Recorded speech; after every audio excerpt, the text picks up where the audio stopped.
Dan saya melihat, Mas, bahwa kendati pun Pak Habibie jangka waktunya amat sangat terbatas, tapi saya melihat bahwa beliau dalam kesingkatan waktunya mampu menjadi suatu jembatan, kalau saya katakan jembatan emas, Mas. Karena apa? Karena beliau mampu untuk meredakan situasi dan kondisi yang pada saat itu sangat-sangat memerlukan perhatian secara khusus. Karena apa? Karena ada beberapa daerah yang menuntut untuk melakukan pemisahan dengan NKRI. Nah, tetapi beliau dalam era yang sangat-sangat pendek mampu untuk menerbitkan beberapa, kalau tidak salah ada 60 lebih undang-undang, Mas.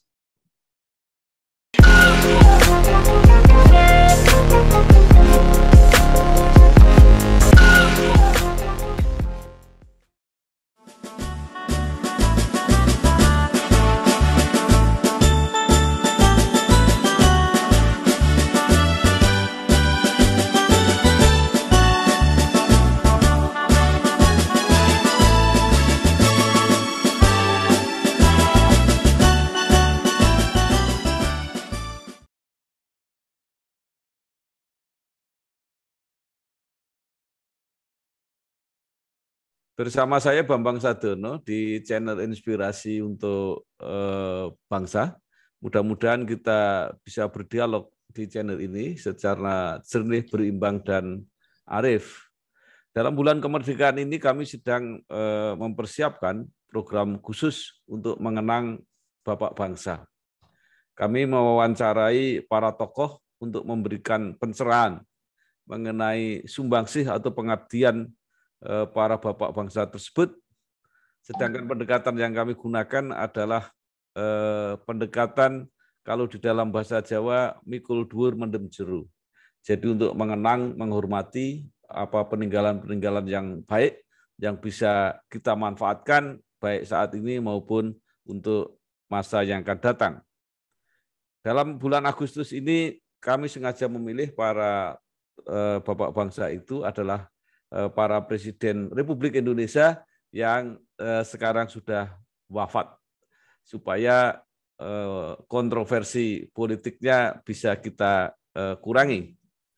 Kami juga menampung usulan atau saran tokoh siapa saja yang harus kami wawancarai, sehingga bisa menjelaskan apa yang sudah dilakukan oleh para bapak bangsa tersebut di dalam mengisi Indonesia Merdeka. Saat ini saya sudah bersama seorang tokoh, Bapak Dr. Agustin Trasnarang, sarjana hukum. Beliau adalah Gubernur Kalimantan Tengah yang ke-12. Sebelumnya pernah menjadi anggota DPR RI, pernah memimpin Komisi Hukum di DPR RI, dan saat ini beliau adalah anggota Dewan Perwakilan Daerah Republik Indonesia DPD RI mewakili Kalimantan Tengah. Apa kabar, Pak? Kabar baik, Mas Bambang. Terima kasih atas kesempatannya untuk bisa wawancara sama Mas Bambang. Salam sehat nih, Mas.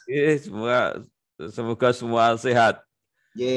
Pak Tras, ini kan apa ya?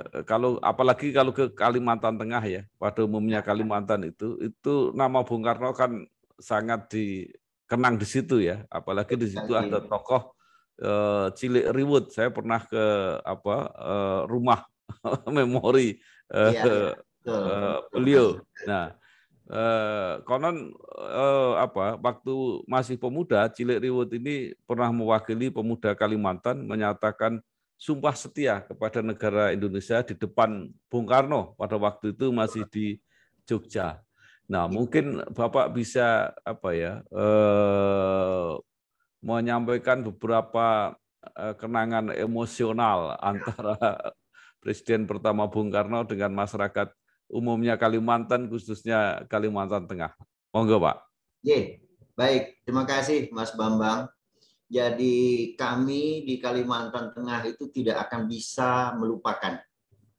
Tidak bisa melupakan Bung Karno Selain beliau adalah sebagai Presiden pertama Republik Indonesia, dan beliau punya kenangan yang luar biasa di Kalimantan Tengah, Mas. Ya. Nah, apa? Karena beliau adalah Presiden Republik Indonesia yang pertama kali datang ke Kalimantan Tengah, di mana pada saat itu masih berupa hutan belukar, Mas. Dan beliau pula yang pada saat itu telah berkenan untuk secara resmi menjadikan Kota Palangkaraya itu sebagai ibu kota Provinsi Kalimantan Tengah. Jadi kesejarahan dari beliau itu luar biasa, Mas, dan malahan beliau pada saat itu mendesain secara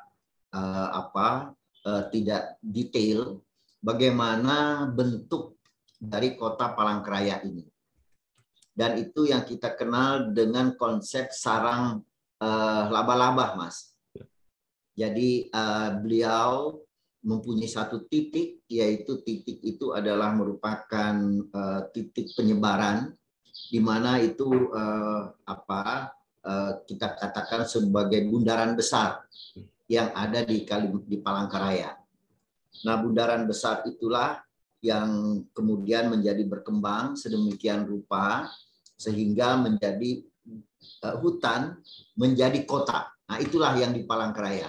Jadi saya sering bercanda, Mas Bambang, satu-satunya kota di Indonesia yang belum terjamah oleh penjajah itu adalah Kota Palangkaraya. Karena apa? Karena memang dia tuh dulunya hutan, Mas. Ya. Jadi itu dulu pada saat, saya boleh cerita sedikit ya, Mas Bambang? Silakan, Pak. Jadi pada saat itu sekitar tahun 56 itu di Kalimantan itu cuma ada satu, Mas, yaitu di Banjarmasin. Jadi itu adalah ibu kota Kalimantan. Nah, kemudian berkembang jadi Kalimantan Selatan, Kalimantan Timur, dan kemudian Kalimantan Barat. Beberapa bulan kemudian berkembang Kalimantan Tengah. Nah, pada saat itulah di Kalimantan Tengah itu Bapak Presiden Bung Karno telah meletakkan kesejarahan yang luar biasa. Pada saat saya menjadi gubernur, Mas, saya di samping tugu peringatan terhadap peletakan batu pertama untuk membangun Kota Palangkaraya sebagai ibu kota Provinsi Kalimantan Tengah, di situ ada prasasti Bung Karno. Saya mendirikan patung Bung Karno. Jadi di sebelahnya ada patung Bung Karno, di mana beliau berdiri menunjuk kepada prasasti yang pada saat itu beliau berkenan untuk itu. Dulu itu kalau pemotongan, kita sekarang mengenal pemotongan pita, Mas Bambang. Kalau dulu itu pemotongan rotan. Jadi beliau dengan mandau kemudian memotong rotan itu, dan kemudian sejak itu resmilah Kota Palangkaraya dibangun sebagai ibu kota Provinsi Kalimantan Tengah. Nah, kemudian beliau juga ada pada saat itu mendesain, Mas, bahwa Kota Palangkaraya ini beliau harapkan ke depan adalah menjadi ibu kota negara Republik Indonesia. Di beliau ini bukan main, Mas. Jadi mungkin beliau tahu persis bagaimana kondisi Jakarta ini, dan beliau sudah berpikir jauh ke depan, khusus dalam kaitan berkenaan dengan ibu kota negara kesatuan Republik Indonesia. Kesimpulannya, Mas, rakyat Kalimantan Tengah tidak akan pernah melupakan jasa-jasa dari pemimpin kita, Bung Karno, pada saat itu dan selanjutnya. Saya rasa itu, Mas Bambang, yang saya bisa sampaikan.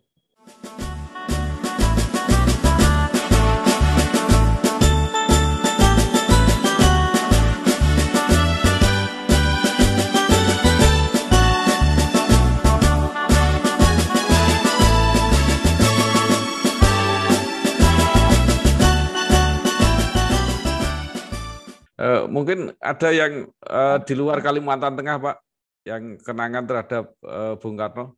Saya kebetulan bukan kebetulan ya Mas ya, memang itu dari Yang Maha Kuasa. Saya lahir di Banjarmasin, Mas. Oh. Jadi saya lahir di Banjarmasin. Dulu kalau mau ke Kalimantan Tengah, itu kami mempergunakan sarana transportasi sungai. Maaf, sarana transportasi sungai, dan kemudian kami pada saat itu tentu merasa betul bahwa dengan apa yang telah dilakukan oleh Bung Karno dan kemudian juga dilanjutkan oleh Pak Harto, itu betul sekali bahwa ada kesinambungan di satu titik di mana mengembangkan terus pembangunan di termasuk diantaranya di Kalimantan Tengah. Sehingga antara Kalimantan Selatan, Kalimantan Tengah, Kalimantan Barat, dan Kalimantan Timur itu tersambung dengan beberapa titik jalan darat. Nah, itu adalah merupakan suatu jasa luar biasa dari para pemimpin kita. Pertama dari Bung Karno dan kemudian dilanjutkan oleh Pak Harto, yaitu dengan membangun beberapa infrastruktur yang kita anggap penting di dalam rangka untuk mempersatukan masyarakat yang ada di Pulau Kalimantan ini.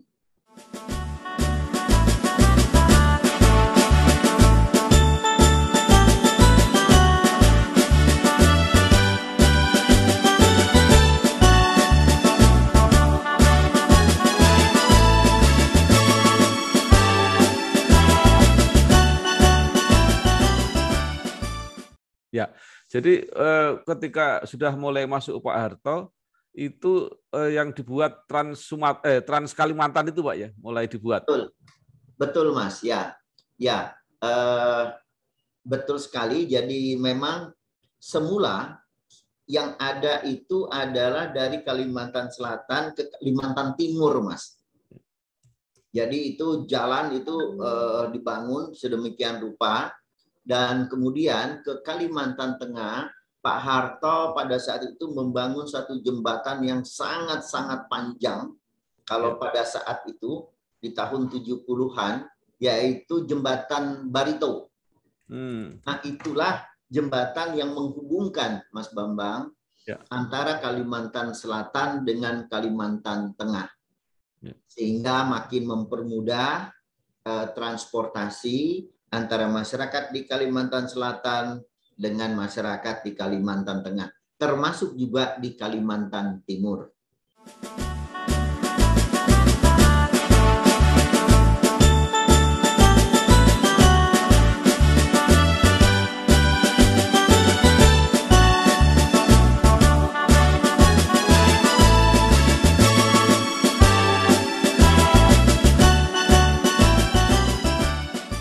Ya Pak, itu jalan dari Banjarmasin ke Palangkaraya yang pakai jembatan itu, Pak, ya. Saya pernah lewat itu malam-malam.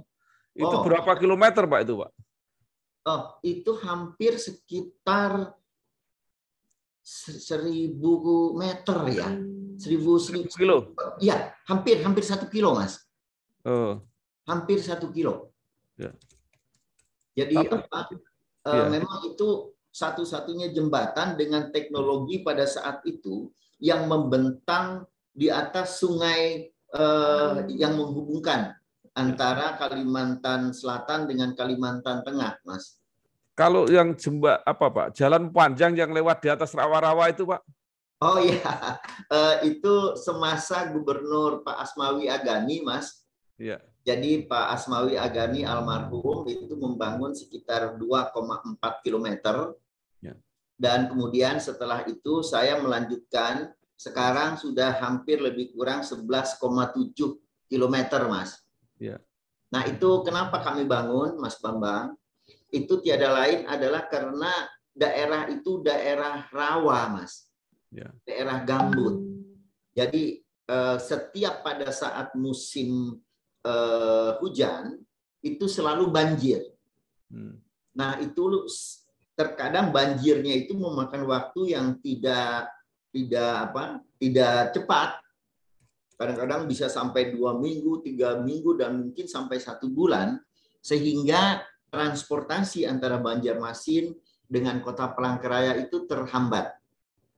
Sedangkan kami di Kalimantan Tengah itu pada saat itu, untuk masalah sandang pangannya, itu tergantung banyak dengan Kalimantan Selatan. Sekitar 60% sampai 65%, Mas Bambang. Nah, sehingga pada saat itu tidak ada alternatif lain selain kami untuk menghindari banjir pada saat musim-musim tertentu, kami bangunlah jembatan layang itu.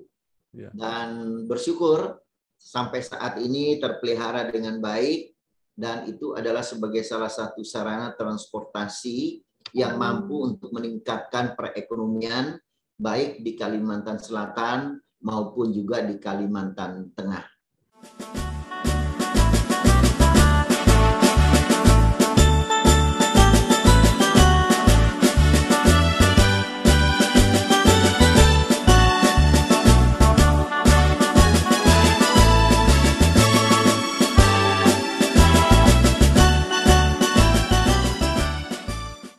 Baik Pak Trasnarang, kalau tidak salah pada masa Pak Harto juga dibangun waduk atau bendungan yang begitu besar ya, termasuk PLTA di situ, namanya Riam Kanan. Betul. Apakah itu untuk berfungsi mengurangi banjir atau untuk apa Pak, irigasi mungkin? Ya, banyak fungsinya Mas. Jadi pada saat era beliau luar biasa, beliau mampu untuk membangun suatu bendungan yang kita kenal dengan Riam Kanan, dan ini adalah banyak fungsinya Mas. Pertama untuk tenaga listrik, kemudian kedua juga menyangkut masalah perikanan, dan ketiga menyangkut juga mengenai masalah irigasi. Itu termasuk diantaranya adalah irigasi primer, sekunder, tersier, dan kuarter, yang memang adalah merupakan salah satu harapan besar dari masyarakat Kalimantan Selatan pada saat itu di dalam rangka untuk kedaulatan dan ketahanan pangan. Jadi waduk itu adalah waduk terbesar di saat itu Mas, dan itu fungsinya luar biasa, terutama untuk listrik, untuk perikanan, dan kemudian juga untuk pertanian. Dan ada lagi beberapa Mas yang program dari Pak Harto yang menurut hemat saya adalah merupakan suatu program yang bagus dan bermanfaat, yaitu tentang mewajibkan kepada daerah untuk membangun puskesmas Mas. Jadi puskesmas di setiap kecamatan, dan kemudian ada bantuan-bantuan yang dulu kita kenal dengan SD Impres, dan itu adalah merupakan suatu program yang saya anggap sangat-sangat membantu di dalam rangka peningkatan sumber daya manusia di satu sisi, dan kemudian juga masalah yang menyangkut kesehatan. Jadi banyak hal yang telah dilakukan oleh Pak Harto pada saat itu, khususnya di daerah Kalimantan Selatan dan Kalimantan Tengah.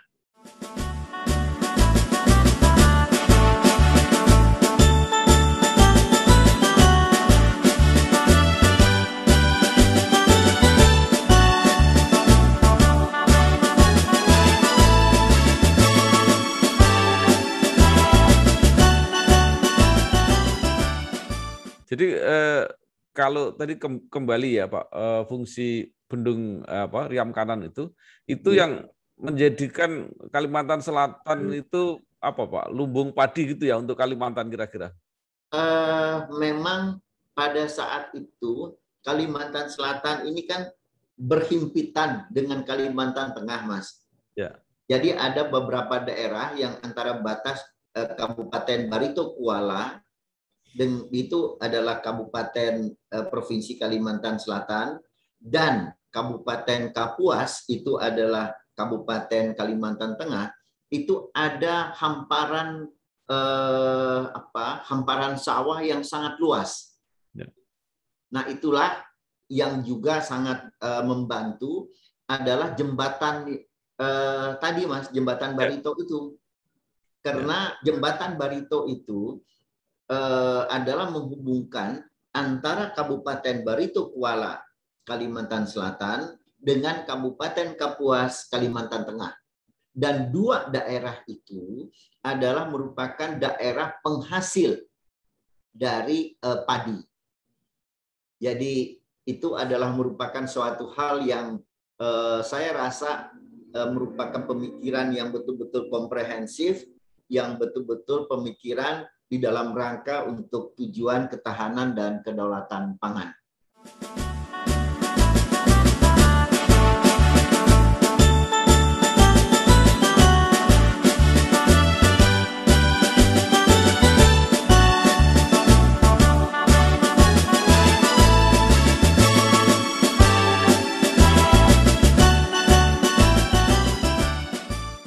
Baik Pak, saya mau tanya sedikit. Di Kalimantan itu kan ada kawasan yang terkenal namanya Bukit Soeharto. Itu bisa cerita nggak Pak? Gimana asal mulanya itu? Itu di Kalimantan Timur kalau tidak salah, Mas. Ya. Ya, itu adanya di Kalimantan Timur. Saya tidak begitu tahu banyak tentang itu, tetapi saya pernah pada saat itu kebetulan bersama-sama dengan beberapa rekan untuk naik helikopter, Mas. Ya. Pada tahun 2002.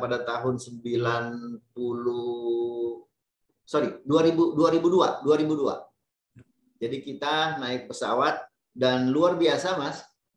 Jadi itu adalah hamparan hutan yang memang diupayakan adalah merupakan salah satu hutan yang tetap terjaga, dan itu antara Balikpapan dengan Samarinda, Mas, letaknya.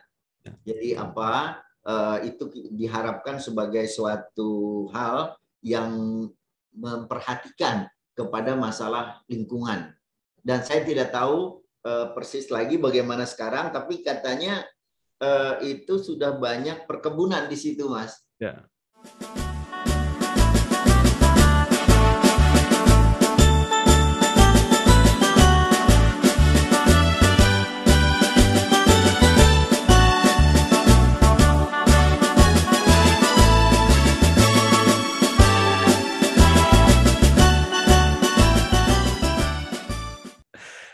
Mungkin bisa dilanjutkan Pak, ada komentar kenangan kesan terhadap Presiden berikutnya Pak B.J. Habibie, walaupun mungkin sangat pendek ya, sekitar hampir 2 tahun. Monggo Pak. Wow, luar biasa Mas.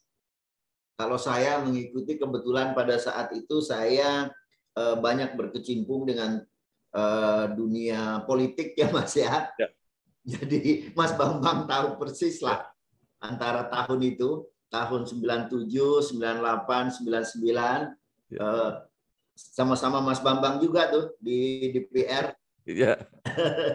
Dan saya melihat, Mas, bahwa kendatipun Pak Habibie jangka waktunya amat sangat terbatas, tapi saya melihat bahwa beliau dalam kesingkatan waktunya mampu menjadi suatu jembatan, kalau saya katakan jembatan emas, Mas. Ya.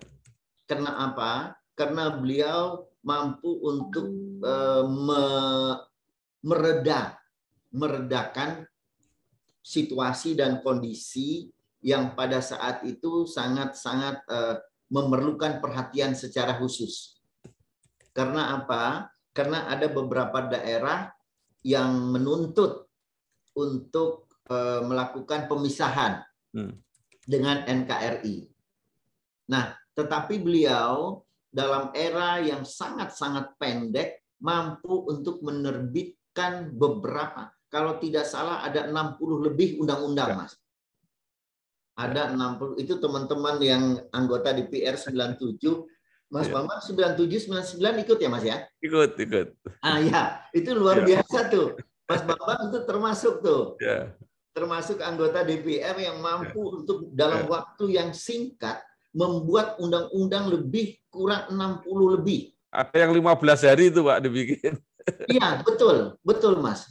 Dan itu adalah undang-undang yang menurut hemat saya, khususnya kalau saya menguasai di pemerintahan daerah ya Mas. Ya. Oh iya, Ada betul. Undang-Undang nomor 22 tahun 99, Mas Ya. Bambang. Ya, Iya Mas. sama 25 kalau nggak salah, Pak. Betul, itu perimbangan. Ya. Itu satu paket Mas. Ya. Jadi Undang-Undang 22 tentang pemerintahan daerah, kemudian Undang-Undang 25 tahun 99 itu tentang perimbangan keuangan pemerintah pusat dan daerah. Nah, itu dua undang-undang itu adalah merupakan undang-undang yang luar biasa. Karena apa? Karena Undang-Undang 22 tahun 99 itu mampu Mas membuat suasana hubungan antara pemerintah pusat dengan daerah itu harmonis. Ya. Nah ini kita bisa bayangkan dalam waktu 1,5 tahun loh, Mas Bambang. Ya. Ya. Ini termasuk Mas Bambang nih yang juga berjasa.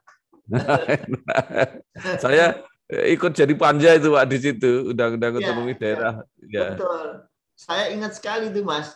Ya. Jadi karena kebetulan pada saat era saya ketua Komisi 2 ya Mas ya. Ya, ya. Jadi saya melakukan revisi terhadap Undang-Undang nomor 22 dan Undang-Undang nomor 25 99.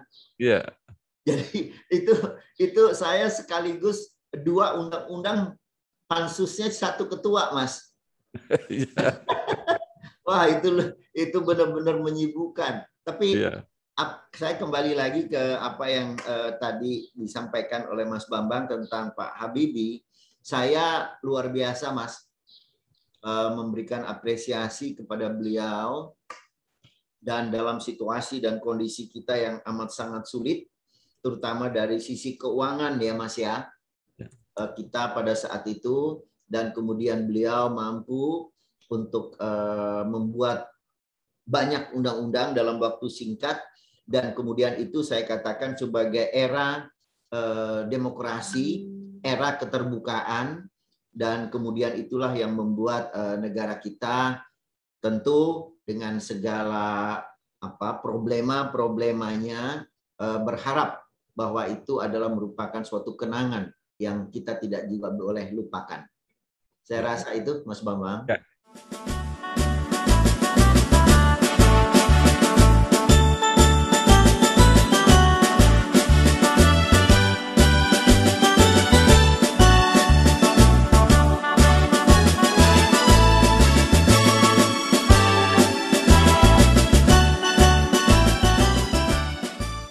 Mungkin untuk Presiden Abdurrahman Wahid, Pak, mungkin ada catatan bagi warga Kalimantan. Pak Gus Dur, Pak Abdurrahman Wahid, beliau saya ingat sekali Mas, pada saat beliau memimpin, banyak hal-hal yang telah beliau canangkan, dan kadang-kadang orang berpandangan kontroversial, tetapi saya melihat bahwa apa yang beliau pikirkan itu adalah sesuatu hal yang memang sangat luar biasa di dalam rangka untuk penyadartahuan kepada kita sebagai warga negara Indonesia. Dan kemudian saya juga melihat ada satu pandangan yang bagaikan tali untuk lebih memperkuat persatuan dan kesatuan dari kita sesama bangsa yang berada di daerah-daerah yang luar biasa luasnya ini.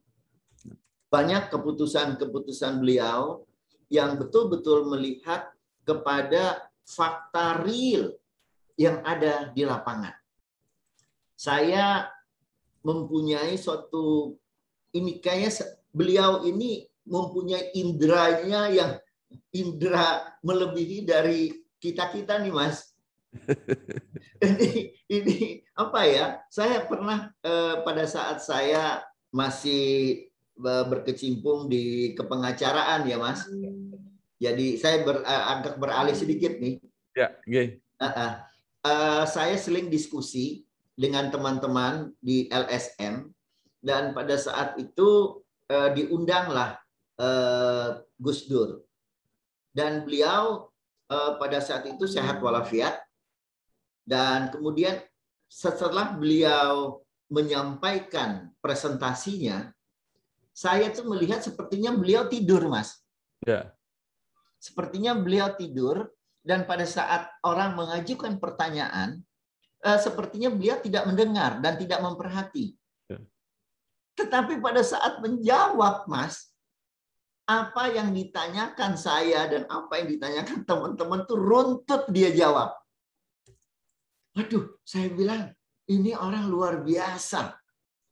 Makanya pada saat itu saya betul-betul melihat bahwa Gus Dur adalah merupakan seorang yang menguasai di dalam segala hal, dan dia adalah merupakan orang yang mengerti tentang keadaan, situasi, dan kondisi bermasyarakat, berbangsa, dan bernegara. Dan dia paham betul, Mas, makna dari perbedaan ini. Dan dia tahu persis bagaimana semangat kebersamaan ini selalu digelorakan. Dan itu adalah suatu kenangan kita yang luar biasa kepada para pemimpin kita yang telah mendahului kita. Dan kita bangga, Mas, punya pemimpin seperti Bung Karno, kita bangga pemimpin seperti Pak Harto, kita bangga pemimpin seperti Pak Habibie, dan kita bangga pemimpin seperti Gus Dur. Tentu sebagai manusia, siapapun pemimpin tidak ada yang sempurna. Ada saja yang mungkin sebagai manusia yang tidak tepat untuk dilaksanakan, tetapi kita bagaimanapun juga sebagai bangsa dan negara, keberadaan kita saat ini tiada lain juga adalah karena kepemimpinan dari 4 pemimpin, dari 4 presiden kita yang telah mendahului kita.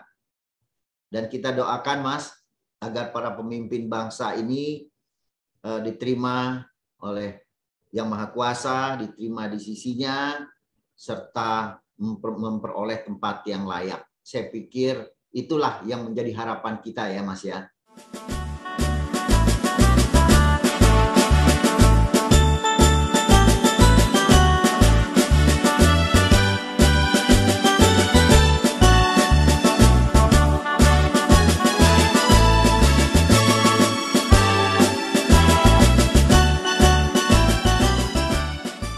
Baik, terakhir Pak, mungkin apa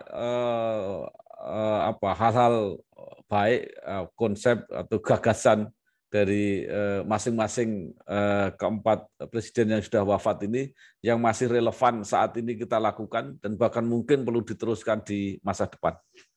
Ya, kalau kita mengikuti dari Bung Karno, Pak Harto, Pak Habibie, dan Gus Dur, maka yang perlu kita perkuat adalah nilai-nilai yang ada di dalam Pancasila, Mas. Di dalam Pancasila, di situ memang terlihat betul dari kelima silanya itu, di situ adalah merupakan suatu pemersatu kita. Dari pemersatu kita di dalam rangka bermasyarakat, berbangsa, dan bernegara. Dan saya melihat betul, Mas, bahwa konsistensi dari para pemimpin tentang keberadaan dari Pancasila ini dengan segala tata caranya, dengan segala kondisinya pada saat itu betul-betul diejawantahkan dengan baik. Dan hal ini yang menurut hemat saya yang harus kita teruskan, Mas. Negara kita ini adalah negara besar, dan negara kita ini adalah negara yang terdiri dari beribu-ribu suku, bermacam-macam, berbeda agama, dan juga berbeda di dalam bahasa, tetapi kita punya bahasa pemersatu, yaitu bahasa Indonesia, dan kita punya ideologi yang sama, punya pandangan yang sama, yaitu Pancasila. Dan kita juga menyadari betul, Bung Karno sering mengatakan bahwa kita ini bina, kita ini berbeda, tetapi kita ini eka. Kita adalah satu bangsa Indonesia. Dan spirit ini, Mas, spirit ini yang tidak boleh kita lupakan. Yang ada di hadapan kita adalah bahwa kita warga negara Indonesia yang mempunyai keinginan yang sama untuk memajukan bangsa, untuk mencerdaskan kehidupan bangsa, dan ini adalah merupakan suatu tekad kita. Tekad yang tidak boleh pernah berhenti. Itu adalah tekad dari bangsa Indonesia untuk membuat bangsa Indonesia ini lebih baik. Sekarang, Mas, kita di dalam kondisi pandemi COVID-19, tentu bukan hanya negara kita saja yang kesulitan di dalam bidang ekonomi, kesulitan di dalam bidang kesehatan, kesulitan juga mungkin di dalam bidang sosial lainnya. Tetapi kita yakin dan percaya bahwa dengan semangat kebersamaan, dengan semangat pemersatu kita, yaitu Pancasila, Bhinneka Tunggal Ika, Negara Kesatuan Republik Indonesia, nah kita yakin dan percaya bahwa inilah yang merupakan nilai-nilai luhur dari para pendiri bangsa kita. Ini adalah nilai-nilai luhur yang kita harus utamakan dari para pemimpin-pemimpin bangsa kita yang telah mendahului kita.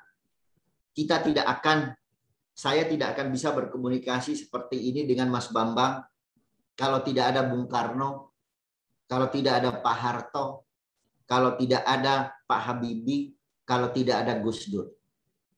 Karenanya kita bersyukur dan berterima kasih kepada para Presiden Republik Indonesia yang telah mendahului kita, Mas. Semangat kita tetap satu, Mas, yaitu Negara Kesatuan Republik Indonesia. Baik, terima kasih sekali Mas. Bapak Dr. Agustin Trasnarang SH, mantan Gubernur Kalimantan Tengah yang pernah menjadi pimpinan Komisi Pemerintah Daerah dan Hukum di DPR RI, yang saat ini menjadi anggota Dewan Perwakilan Daerah Republik Indonesia mewakili Provinsi Kalimantan Tengah. Saya kira menarik sekali apa yang disampaikan, mudah-mudahan memberi semangat kita pada bulan kemerdekaan ini untuk merawat persatuan dan kesatuan, serta meneruskan apa yang sudah dirintis oleh para bapak bangsa itu. Terima kasih, Pak. Mas, makasih sama-sama. Sehat. Sukses, salam sehat, Mas. Oke.